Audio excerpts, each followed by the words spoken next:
La question migratoire au cœur des discussions entre les ministres de l'Intérieur de l'Union européenne. Ce mercredi, ils se sont entretenus sur le sort des Afghans, nombreux à vouloir fuir leur pays après la victoire des talibans. La Pologne et la Lituanie ont signalé une forte hausse du nombre de migrants d'Afghanistan et d'Irak. Bruxelles se montre particulièrement vigilante car nombre d'entre eux passeraient par la Biélorussie.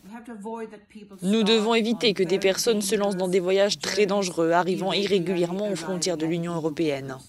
Nous ne devons pas attendre et les aider. Nous devons éviter ces itinéraires irréguliers, dangereux, qui sont facilités par les passeurs. Au lieu de cela, nous devrions nous engager dans des voies légales et sûres pour que les personnes ayant besoin d'une protection internationale viennent dans l'Union européenne.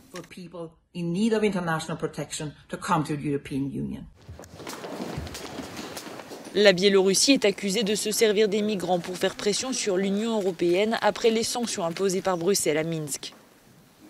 La Pologne a dû envoyer plus de 900 soldats pour renforcer la sécurité à la frontière avec la Biélorussie après une recrudescence des passages illégaux.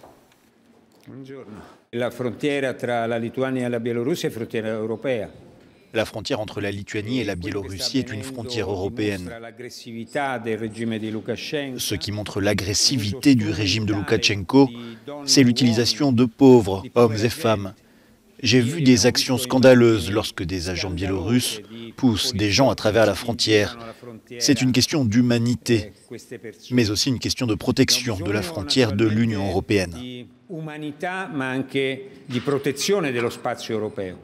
En Lituanie, le service national des gardes-frontières a partagé cette vidéo affirmant qu'elle montre des migrants guidés par des officiers biélorusses. L'Union européenne condamne la Biélorussie pour ce qu'elle dit être une tentative de déstabilisation du bloc en envoyant des dizaines de migrants à travers ses frontières.